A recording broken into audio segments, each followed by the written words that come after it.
এই যে শুনছেন, সাদা কাফন ছাড়া আপনার আপন বলতে কিছুই নাই।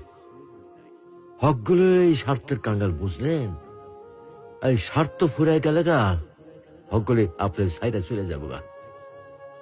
আর যখন হকগুলি আপনার সাইডে যাইব, তখন দেখবেন আপনার এই সাদা কাফনই একমাত্র আপন হয়ে থাকবো। তা বা কয়দিন কন? আহারে জীবন, কিসের লাইগা এত কিছু করতেছি? এরই নাম কি জীবন? এই আছি, এইটাই ফুটুস ফুটুস। কিছুই তো আমার লোকে কবরে যাইব না। না যাইব আমার শখের মোবাইল ফোনটা, না যাইব আমার শখের গাড়িটা, আর না যাইব আমার শখের বাড়িটা। কিছুই সাথে যাইব না। এগুলা ভাববার মধ্যে কি আর সময় হয় আমাগর? আমরা কত ব্যস্ত, তাই না?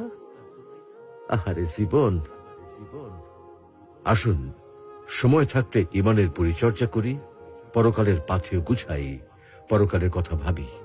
আল্লাহ আমাদেরকে ইমান চর্চা তৌফিক দান করুন। আমিন।